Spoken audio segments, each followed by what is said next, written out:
حضرت عزیر علیہ السلام بنی اسرائیل کے جلیل القدر پیغمبروں میں سے ایک تھے۔ آپ علیہ السلام حضرت ہارون علیہ السلام کی اولادوں میں سے تھے۔ ایک قول کے مطابق آپ کے والد کا نام سروخہ تھا۔ آپ کا زمانہ بنی اسرائیل کی قید بابل سے رہائی کے بعد کا یعنی 6 صدی قبل مسیح کا زمانہ ہے۔ آپ علیہ السلام کو فلکیات کا علم تھا اور شریعت موضوعی کے عالم بھی تھے۔ یہی وجہ تھی کہ آپ لوگوں میں بڑی قدر و منزلت کی نظر سے دیکھے جاتے تھے۔ آپ علیہ السلام بڑے نیک اور خدا پرست انسان تھے۔ حضرت عزیر علیہ السلام کے متعلق زیادہ معلومات نہیں ملتی، البتہ یہ پتہ چلتا ہے کہ 458 قبل مسیح میں جب ایران کی بادشاہ اور تخشتہ اول نے یہودی قیدیوں کو رہا کیا تو حضرت عزیر علیہ السلام ان آزاد قیدیوں کے سربراہ کی حیثیت سے یروشلم آئے۔ یروشلم پہنچ کر آپ علیہ السلام نے ہیکل سلیمانی میں باقاعدہ عبادت کی ترویج کی اور دیگر مذہبی رسومات کو پھر سے نافذ کیا، اور یروشلم شہر میں بہت سارے تعمیراتی کام کروائے۔ اس کام میں شہنشاہ ایران دارا نے آپ کی بہت مدد کی۔ اس زمانے میں توریت کا کوئی حافظ زندہ نہ تھا اور نہ ہی توریت کا کوئی نسخہ موجود تھا، لہٰذا حضرت عزیر علیہ السلام کو فکر لاحق ہوئی کہ اب اللہ تبارک و تعالیٰ کے کلام کو عام لوگوں تک کیسے پہنچایا جائے۔ انہوں نے اسرائیلیوں کو جمع کیا۔ چونکہ آپ نے بچپن میں ہی توریت حفظ کر لی تھی، لہٰذا اسے ان سب کے سامنے پڑھ کر تحریر کروایا۔ ایک دن کا واقعہ ہے کہ حضرت عزیر علیہ السلام اپنی زمین کی طرف نکلے۔ واپسی میں ایک ویران عمارت میں ٹھہر گئے۔ کیونکہ گرمی سخت تھی، آپ علیہ السلام اپنے گدھے سے اتر کر عمارت میں داخل ہوئے۔ آپ علیہ السلام کے ساتھ کھانے کے 2 ٹوکرے تھے، ایک ٹوکرے میں انجیر اور دوسرے ٹوکرے میں انگور تھے۔ آپ علیہ السلام نے اپنے ساتھ موجودہ پیالہ نکالا اور اس میں انگور نچوڑے، پھر خشک روٹی نکالی اور اسے مشروب میں ڈال دیا تاکہ خشک نرم اور میٹھی ہو جائے گی تو کھا لیں۔ پھر آپ تھوڑی دیر کے لیے لیٹ گئے۔ نظریں عمارت کی ویران چھت کی طرف اٹھیں تو دیکھا کہ یہ عمارت اپنے عرشے پر کھڑی ہے اور اس کے رہنے والے مر کھپ چکے ہیں، جن کی بوسیدہ ہڈیاں بکھری پڑی ہیں۔ تو آپ علیہ السلام کی زبان سے بے ساختہ نکلا، اللہ کیسے ان کو موت کے بعد زندہ فرمائے گا؟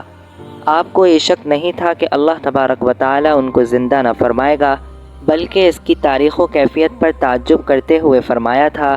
پھر اللہ عز و جل نے حضرت جبرائیل علیہ السلام کو ان کے پاس بھیجا، جنہوں نے حضرت عزیر علیہ السلام کی روح قبض کر لی، اور پھر 100 سال تک اللہ تبارک و تعالی نے ان کو یوں ہی موت کی نیند سلائے رکھا۔ اس دوران بنی اسرائیل میں بہت سے واقعات و حادثات رونما ہوئے اور بیت المقدس آباد ہو کر پر رونق شہر بن گیا۔ پھر اللہ تبارک و تعالی نے آپ علیہ السلام میں روح پھونک دی، آپ زندہ ہو کر بیٹھ گئے۔ تو فرشتوں نے پوچھا، آپ یہاں کتنی مدت سے رہے؟ جواب دیا، 1 دن یا 1 دن کا کچھ حصہ۔ دراصل آپ علیہ السلام دن کے شروع میں آرام فرمائے ہوئے تھے اور اس وقت غروب آفتاب کا وقت تھا۔ فرشتے نے کہا، نہیں، بلکہ آپ 100 برس تک اسی حالت میں رہے ہیں۔ آپ اپنے کھانے پانی کو دیکھیے جو بدلا تک نہیں۔ جب حضرت عزیر علیہ السلام نے اپنے کھانے کی طرف نظر ڈالی تو انگور کا شیرہ اور خشک روٹی اپنی اسی حالت میں تھی۔ پھر آپ علیہ السلام کے دل میں بتائی گئی مدت کے بارے میں انکار کا خیال پیدا ہوا، تو فرشتے نے کہا، آپ میری بتائی ہوئی مدت کو بعید اور غلط سمجھ رہے ہیں، تو پھر ذرا اپنے گدھے کی طرف تو دیکھیے۔ جب حضرت عزیر علیہ السلام نے گدھے کی طرف دیکھا تو حیران رہ گئے، کیونکہ اس کی ہڈیاں گل سڑ کر بوسیدہ ہو چکی تھیں۔ فرشتے نے ہڈیوں کو حکم دیا تو ہڈیاں ہر طرف سے اکٹھی ہو کر ایک جگہ جمع ہو گئیں اور پھر جڑ کر ڈھانچہ بن گیا۔ حضرت عزیر علیہ السلام حیران ہو کر اللہ تبارک و تعالیٰ کی قدرت کا نظارہ دیکھ رہے تھے۔ پھر اس ڈھانچے پر رگیں چڑھیں، پٹھے بنے، گوشت چڑھا اور پھر ان پر کھال اور بال آ گئے۔ پھر فرشتے نے اس میں پھونک ماری تو گدھا آسمان کی طرف اپنا سر اور کان اٹھائے آوازیں نکالتا کھڑا ہو گیا۔ جب حضرت عزیر علیہ السلام نے قدرت الہی کی یہ نشانیاں دیکھیں تو بول اٹھے کہ میں یقین کرتا ہوں کہ اللہ تبارک و تعالی ہر چیز پر قادر ہے۔ حضرت عزیر علیہ السلام اپنے گدھے پر سوار ہو کر اپنے محلے میں تشریف لائے تو لوگوں نے آپ علیہ السلام کو نہیں پہچانا۔ آپ علیہ السلام اپنا گھر بھی بھول چکے تھے۔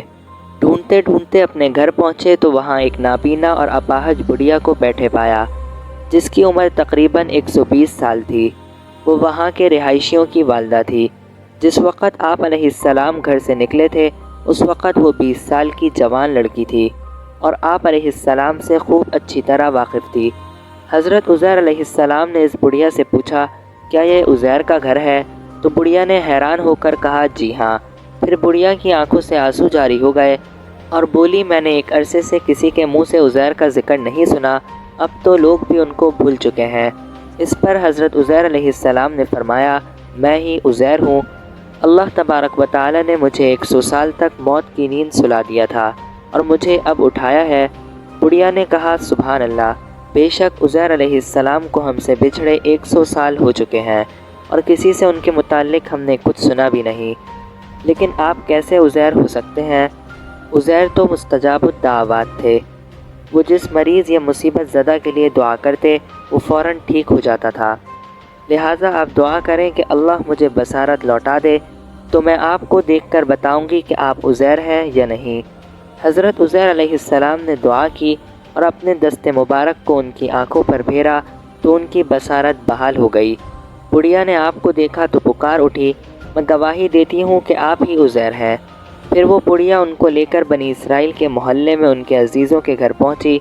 وہاں حضرت عزیر علیہ السلام کا ایک بیٹا بھی موجود تھا جس کی عمر 118 سال تھی، جبکہ ان کے پوتے بھی قبیلے کے بڑے بزرگ اور سردار تھے۔ بڑھیا نے ان سب لوگوں کو آواز دی اور بولی، یہ عزیر ہیں۔ اللہ تبارک و تعالی نے ان کو 100 سال کے لیے موت کی نیند سلا دیا تھا۔ یہ اب اللہ تبارک و تعالی کے حکم سے اٹھے ہیں اور تم سے ملنے آئے ہیں۔ لوگوں نے پہلے تو یقین نہیں کیا، لیکن جب اس نے اپنی بینائی آنے اور ہاتھ پاؤں ٹھیک ہونے کے بارے میں بتایا تو سب حیران رہ گئے۔ ان کے بیٹے نے کہا، میرے والد کی دونوں شانوں کے درمیان ایک سیاہ نشان تھا۔